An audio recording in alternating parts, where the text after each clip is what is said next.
Okie dokie. So we are officially on week 5, day 2. So week 5, day 2, I did mention in the introduction video for week 5 that this is going to be focused on time management, and it's going to be focused on limiting beliefs, turning them into empowering beliefs. Don't worry, I'm going to get you through it. You're going to love it completely, and this is definitely one of those that I recommend printing, and you'll see the parts that I like. Print this more than once because if you use it, it's amazing. It's definitely like, I do this with tons of my clients all the time, and I'll repeat it and they'll be like, oh my God, we're gonna go through this again. And by the time that they finish it, they're like, oh my God, thank you, Jasmine, that was awesome. It's like, it's awesome. Okay, you'll see. So time management. Here's something that I always do, and you can do this with time and you can do this with money when you're thinking about it. Imagine time as a person, right? And I imagine time being a person named Timothy, or I should say Timothy, and I put it here as my little joke, Timothy. What's your relationship with time or Timothy, right? Maybe you'd say, you tell yourself you don't have enough time, or you don't have enough time with Timothy. Right? I don't have enough time. I have too much time. I don't use my time wisely. I want more time. Is this the right time to work on my business or write this book right now?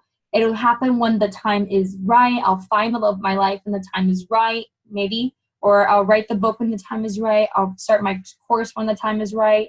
I can't do everything I want in 24 hours. There's just not enough time in the world. What is something that you tell yourself? And you want to go ahead and write it down here. And you could just pick one if you want. And I recommend picking one. Pick the biggest one, the one that calls out to you the most, right? So for me, like, I don't have enough time is a really big one for me and most people, right? So I don't have enough time is what I'm going to use.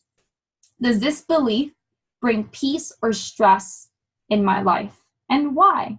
Well, I don't have enough time brings a lot of stress because I end up saying that not just in my business. I also say that about my self-love, about, so many things in my life, not having enough time to really do the things that I want or love to do. I end up making excuses for many different things, or not being able to see my family, or having a date night, maybe because, whatever it is. So figure it out what it is for you.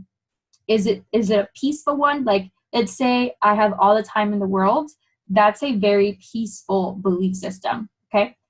What you want to do is you're going to go down and you're going to see there's a stress belief worksheet. And just to show you, there's also a peaceful belief worksheet. So depending on how you answer this question up here, does this belief bring peace or stress in my life? You're going to move to that worksheet. For the sake of this video, I'm going to go through the stress worksheet, and then I'll go through the peace worksheet after that. So if you felt like it was peaceful, you can skip ahead and check it out. Okay? So stress belief. This is the one that I'm telling you I recommend you print out like crazy, because you can do this with all kinds of limiting belief systems. It doesn't have to be, I don't have enough time. It could be, I don't have enough money. It could be, I'm not good enough. It could be anything that you have going on in your head, okay? So you're going to ask yourself, what is one of your limiting beliefs? We're going to do, I don't have enough time. And then you're going to ask yourself, and just a heads up, this isn't something I came up with. This is Byron Katie's Loving What Is book. It's amazing. It's a proven technique system, and it's really going to get you through it, okay? So what is one of your limiting beliefs? I don't have enough time. Is it true? Is it true that you don't have enough time? Well, I guess not, because I have 24 hours in a day like everyone else. It's not like I have 12 hours only or something like that. Okay. Well, if you say no, is it true? And you say no, then you can skip the can I absolutely know that it is true, and you can move on to the next question. If you said, is it true? And you're like, yes, definitely, I don't have enough time. If I show you my schedule, I will break it down to minute by minute, second by second. I have no time whatsoever for anything. I don't even spend time on social media. Okay, then move on to question 3, okay? Can I absolutely know that it is true? Absolutely 100% know that I don't have enough time. Well, you're probably going to answer no at this point, okay? How do you react, or what happens when you think that thought? So how do you react, or what happens when you think that you don't have enough time? Well, I end up getting overwhelmed, and I get stressed, and I start worrying a lot, and I end up spending my time focused on worrying, and I end up losing time in long term, which freaks me out some more, and I end up in this horrible cycle that gets me going forever and ever, and it keeps me away from my dreams, it keeps me away from my goals, and it just keeps me on this horrible cycle. Maybe that's your answer, right? Who would you be without that thought? Who would you be without the idea that you don't have enough time? Who would you be without that thought? Well, if I believed, for example, that I have enough time, that I have more than enough time, well, I would live in a world, I'd be more confident. I feel like I could get anything done. I'd work on my dreams. I'd work on my goals. I'd have no excuses left. And I'd really just get going, right? As an example. And then you're going to move. This is still the stress belief worksheet. You're going to go, now turn the belief around with the positive one that meets this criteria. So it has to be something positive. It's going to be something that's in the present tense or the present moment. Okay, so you're not going to say like in the future. So I'll have more time in the future. No, I have more time now. Okay, it's personal. It's something that you personally come up with, not something that you like Googled online. Those are cool too, but I recommend it being personal so it really hits you. Okay, it's powerfully stated. You say it, and you're just like, yes, this is it, right? And it points to a new and exciting possibility. So example. A lot of times, by the way, your belief, your new belief system, your new peaceful belief will come from this last question. Who would you be without that thought?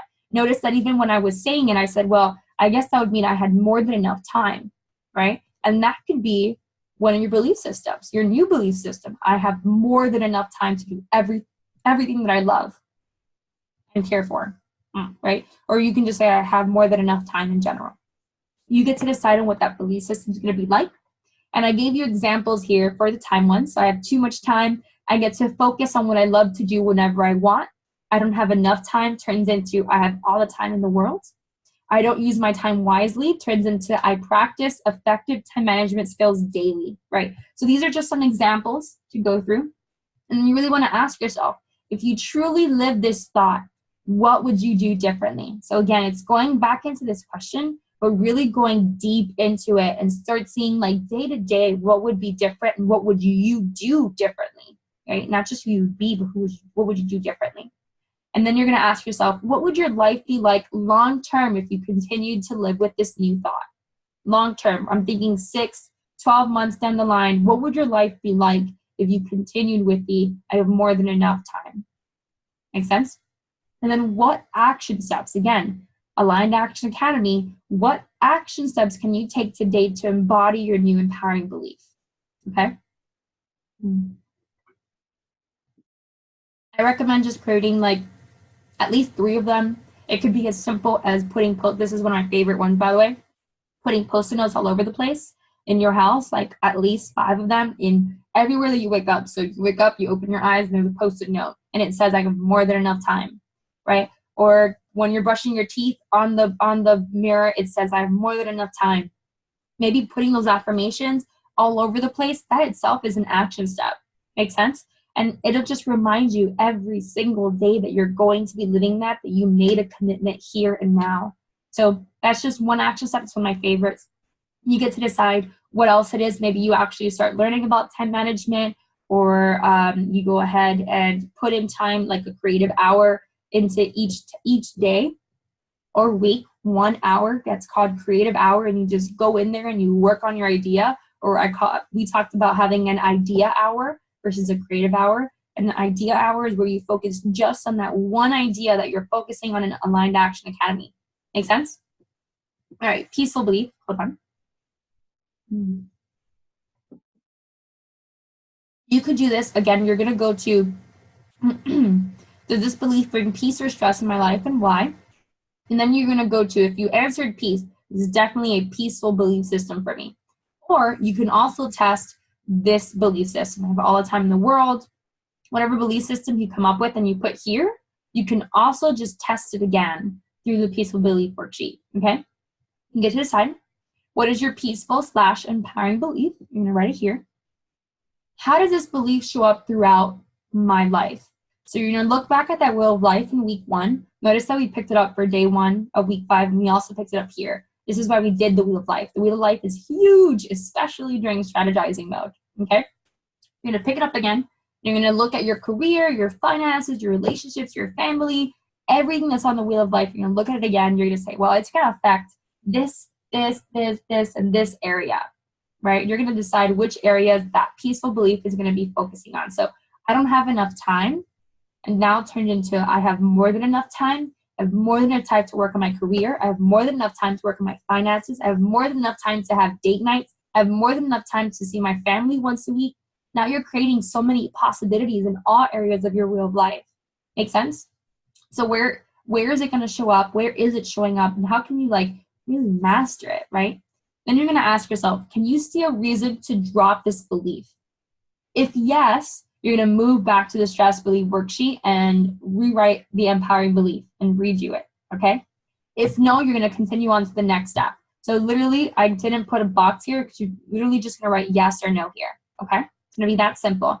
Is there a reason to drop this belief? Yes or no? If not, then don't worry, perfect. That's the whole point of a peaceful belief system, and you get to move forward. And then finally, you're going to ask yourself, what are 3 memories that allow you to be grateful for this empowering belief? If this is the first time, if you just created this empowering belief up here, you're going to create 3 memories. You're going to come up with a scenario like three memories that are probably going to happen tomorrow or the next week or the next month, that if you're going to visualize 3 grateful things. If you've already been working with this peaceful belief for a while, maybe you want to come back to this in a week or a month and you want to try doing this, then you want to come up with 3 memories that really do like bring you're grateful for, and you're saying thank you to this empowering belief so you can re-put it back into you and re-put it back into the world, right? So this little system here, so these, what is it, 3 or 4 pages? Yeah, so these 4 pages, I recommend printing out more than once, and whenever you have any kind of limiting belief system when you're journaling, reminder that you're supposed to be journaling 5 minutes a day, just 5 minutes a day, you can look back, you can see like, oh my God, I said a limiting belief here. I said I'm not good enough here. I said I can't do this here. And then you can go back and redo this worksheet, okay? Okay. And then I also put, I'm not going to go through these, but I put some of my favorite belief systems here. And these are just some examples. I may honestly add to these, and I would love to hear what belief systems you girls come up with in the Facebook group, so I may be able to add them into this little list here in the future for the worksheet. So do that for me whenever possible, and I'm adding them here so just so you can have some extra ones in your pocket.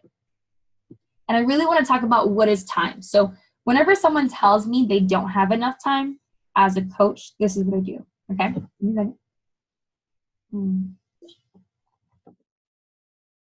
I went to my first music festival recently, and my throat went dead. So do my best here. Okay, what is time? Did you know that there's actually 3 types of times, okay? There's clock time, tick, tick, tick. There's cyclical time, and there's your time, or you can call it real time. I like calling it your time. Clock time is man-made. It's like that 60 seconds in a minute, 60 minutes in an hour, and 24 hours in a day. We've actually been living 5% of the world, so it hasn't been that long that we've been using clocks. A lot of the times we've been using cyclical time. Cyclical time is, and we're going to get into this a lot more in week 6, by the way, but giving you a heads up, cyclical time is focusing on when the sun comes up, when the sun comes down, focusing on the seasons, winter, spring, summer, and fall, focusing on just night and day, right? And that's where 95% of humankind's existence has been focused on. When you look at the caveman days, sure, they had that little, the little stick, and it would tell you like, what time it is, where, whatever it is, or they'd look up and they'd be like, oh, well, the sun's in the middle, so, it's around blank time, right? But that was cyclical time. They only focus on the sun. Now we have all these other things where, like, we just recently changed I'm in Miami, Florida again. We recently changed from having the sun go down like at 6 p.m. and now it goes down at like 8 p.m. And we don't work through that time period. Our life doesn't change. We still work a 9 to 5. Make sense? So our life tends to be on clock time. And a lot of people don't live on cyclical time anymore. Unless you're like gardening or something like that, it's very hard to. And that's where week 6 and alignment comes in, okay? So we'll get into that more. Your time is focused on, it's all what's happening in your head. It only is your time, nobody else's. And I'm going to give you some examples. So I hate going to the dentist. It's one of my hate to-dos. Remember that little finding your purpose thing? It's on my hate to-dos. So going to the dentist, whenever I'm at the dentist, normally like we have to be in there like an hour, right, for them to see us, and it's agonizing to me. That hour feels like days. I always bring food. I know I'm supposed to floss and the whole thing, so I'll bring a floss with me before the dentist. But I always bring food because it just feels like I'm here like, oh my God, someone help me, whenever I'm waiting at the dentist.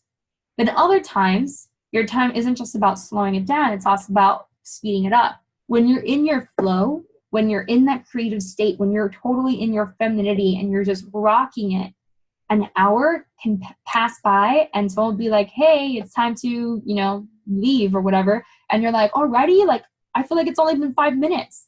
I was watching Avengers Endgame and I was like there like this for the 3 hours. And it like when the movie finished, I was like, wait, that did not feel like 3 hours to me. That felt like maybe 10 minutes. It's crazy how time works, right? So there's 3 kinds of times. There's clock time, specifically the 24 hours. There's cyclical time, which we need to focusing on moon cycles and all these stuff that's happening. And I didn't mention one of the big ones, which is your menstrual cycle. That one's huge. We'll get into that again in week 6. Cyclical time, and your time is just what's happening in here. So when you're focusing on, I don't have enough time, ask yourself, which one am I talking about? Am I talking about the 24 hours in a day? Am I talking about I just don't feel? Like, is it something mental that you don't feel like you have enough time, but you really do? Or is it something cyclical? Is it just something that you just have not focused on, moon cycles or suns or menstrual cycle? You haven't been focusing on that. And maybe that's what's missing. And maybe you really need week 6, right? So focus on which one are you focusing on? Now, here's the cool thing. No matter which one you're lacking in or no matter which time definition you're focusing on, there's something that I call the power of positive timing. It's kind of like the power of positive thinking, but I call it the power of positive timing. The cool part is it doesn't matter which one you're on. If you're on clock time, cyclical time, or your time, there's only 3 ways to spend time in general. It doesn't matter. Again, it doesn't matter which one you focus on. There's only 3 ways to really spend your time, cyclical time, or clock time, and that's through thoughts, conversations, and actions. So there's 3 types of times, and there's 3 ways to spend time. It doesn't matter which one. Okay? And you're going to ask yourself, what thoughts will bring your ideas closer to life? What conversations will bring your idea closer to life? And what actions will bring your idea closer to life? Now, action, think of it more of like activities at this state, right? Action is not just like brainstorming. Brainstorming is more of a thoughts, right? Conversations, you're literally talking to somebody else. Thoughts is you're just, journaling or you're daydreaming, something like that. Action is you're getting that knowledge that you put in that thoughts and conversations. You're literally going to be taking action. It's the difference between, and I think I've said this before in Aligned Action Academy, it's a difference in knowing how to clean a windshield, and actually clean the windshield, okay? As an example. So you're going to answer these 3 questions just so that you make sure that you're using your time wisely. How much time are you using in thoughts, conversations, and actions, and how can you use that to bring your idea closer to life? And there's a thing that I had given you girls a while back, and it was focused on like be here now alarms for meditation, right? When you're doing the be here now alarms, you can also figure out, am I in the past, present, or future, which is also still focusing on time and really moving forward in that. And you can also focus on, was I thinking, was I having a conversation, or was I taking action, right? That's something else that you can do. So I just call it the time now clock, time now alarm. And you want to focus on, where was I? Was I thinking? Was I having a conversation? Or was I taking action? And was it for my idea or not, right? As a little tip. I'm not going to go through all these top timing tips because my throat hurts, but I want you to be aware that I'm giving you tons of tips that you can literally just choose one of these. Choose one and it'll change your life forever. So whether you just schedule your most important task, your MIT, as the first thing in the day, that will change your life forever. Each one of these, the reason I know about these and the reason I found out about these is I read a lot of books, first off. You girls should know that. I'm a huge reader, right? Yes. And I got this from different top time management skills from the best people in the world, the CEOs, the billionaires, I went and looked at the different books, and this is one of those days that I went to Barnes & Noble's and I did tons of research for this. I literally went and found out what is it that the top people in the world do. And these were the ones that popped up, okay? So go ahead and read through them, and you don't be freaked out, don't be overwhelmed. Just pick one for now. And when you master that one, just know you can always come back and pick another one to start off with, okay? So read it over and have fun with it, all right? Mwah. Hopefully you really learned a lot through time management, and now you have a system for limiting beliefs and empowering beliefs, and you're really moving forward with your strategies. And just a heads up, before you move on to week 5, day 3, make sure that you are done with that market research, okay? Throughout this, you should be working on your market research, making it awesome and fantastic. And day 3 of week 5 is going to be focused on you're done with the market research and what do you do with it, okay? Mwah. Talk to you soon.